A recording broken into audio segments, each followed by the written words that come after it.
से तुम अपनी एक इच्छा पूरी कर सकते हो। गंगाधर ये सुनकर बहुत खुश हो जाता है। क्या सच में अम्मा, तुम सच बोल रही हो? अगर ऐसा है तो मैं ये जादुई पंख अपनी पत्नी को दूंगा। आज तक मैं अपनी पत्नी को कुछ भी नहीं दे पाया हूं।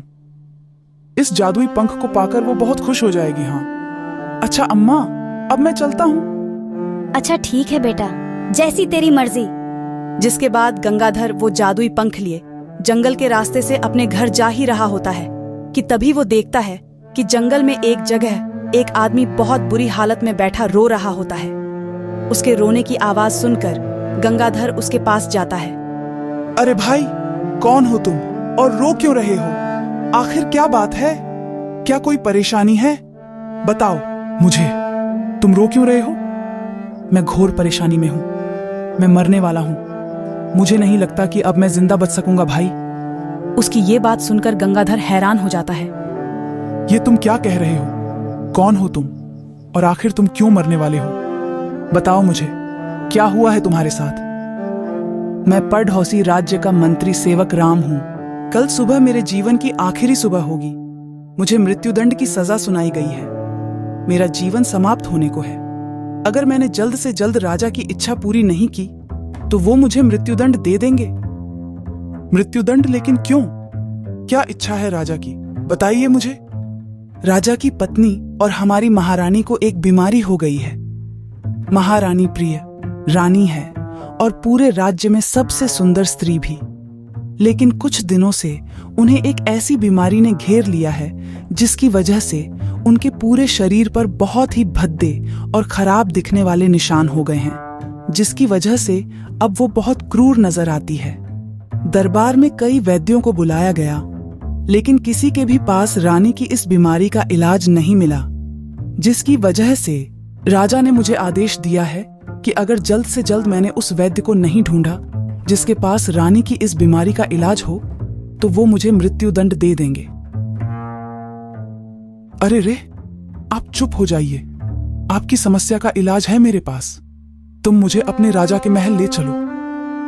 क्या तुम सच बोल रहे हो? तो चलो मेरे साथ। मैं तुम्हें राजा के महल लेकर चलता हूं, लेकिन तुम्हें वैद्य के भेष में ही राजा के पास चलना होगा। अगर राजा को पता चला कि तुम कोई वैद्य नहीं बल्कि एक साधारण भिक्षु हो तो राजा को बिल्कुल भी उचित नहीं लगेगा। इसके बाद गंगाधर एक भिक्षु से वैद्य के वस्त्र धारण कर लेता है और मंत्री सेवक राम के साथ राजा के महल पहुंचता है, जहां राजा का दरबार लगा होता है। महाराज की जय हो। महाराज, मैं महारानी के उपचार के लिए वैद्य जी को ले आया हूं। महाराज, ये देखिए महाराज, ये बहुत ही प्रसिद्ध वैद्य जी हैं जिन्हें मैं दूसरे राज्य में से अपने साथ लेकर आया हूं। महाराज। राजा ये सुनकर खुश हो जाता है। अरे वाह मंत्री, हम तुमसे यही सुनना चाहते थे। आपका स्वागत है वैद्य जी। अब जल्दी चलिए और हमारी प्रिय रानी की बीमारी को ठीक कर दीजिए। जो आज्ञा महाराज।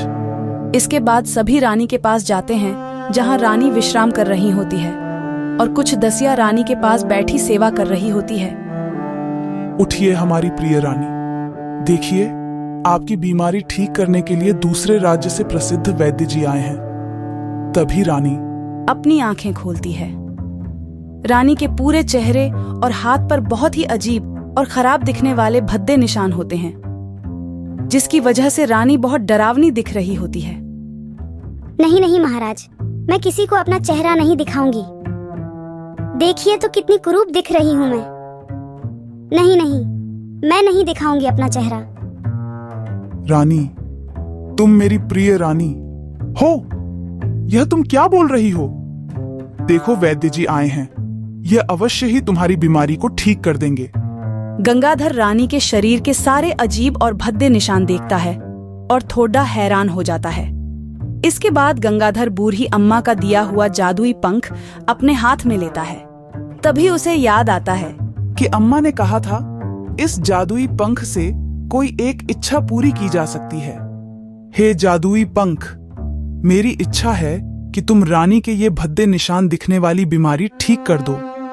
अगर रानी की बीमारी ठीक नहीं हुई तो बेचारे मंत्री सेवक राम को मृत्यु दंड दे दिया जाएगा।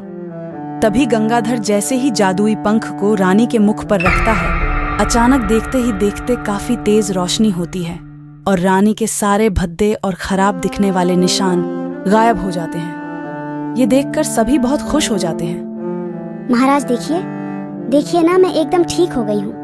देखिए, मेरा रूप पहले की तरह चमक रहा है। देखिए ना महाराज, हाय हाय, वाह वाह, मैं फिर से सुंदर हो गई हूँ, मैं सुंदर हो गई हूँ।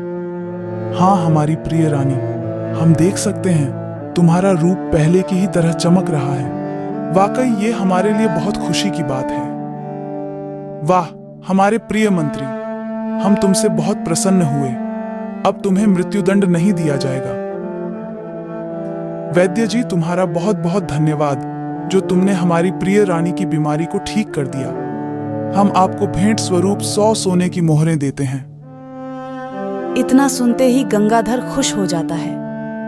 आपका धन्यवाद महाराज, लेकिन आप एक सच नहीं जानते हैं। मैं कोई वैद्य नहीं हूं, बल्कि एक साधारण भिक्षु हूं जो आपके ही राज्य से दूर एक छोटे से गांव में भिक्षा मांगा करता है। आपके मंत्री ने मुझे रानी की दशा के बारे में बताया, तो मैं मंत्री को मृत्युदंड से बचाने यहां आपके महल में आ गया। राजा उसकी बात सुनकर थोड़ा हैरान हो जाता है। जी महाराज, मैंने आपसे ये झूठ बोला। ये कोई वैद्य नहीं, बल्कि एक साधारण भिक्षु है। मुझे माफ कर दीजिए महाराज। हमने तुम्हें माफ कर दिया है। तुम्हारे इस झूठ से हमें आज ये सीख मिली है कि एक साधारण सा भिक्षु भी अपने ज्ञान से बहुत बद्धा हो सकता है। व्यक्ति का कर्म ही उसे बद्धा बनाता है। तभी गंगाधर को सोने की 100 मोहरें दी जाती हैं, जिसको लेकर वो अपने घर जाता है।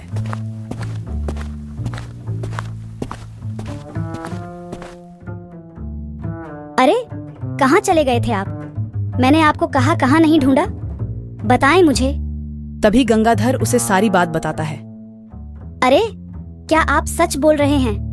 मुझे माफ कर दीजिए जी। मैंने आपको कितना कुछ भला बुरा कहा और आपने पलटकर मुझे कभी एक शब्द नहीं कहा।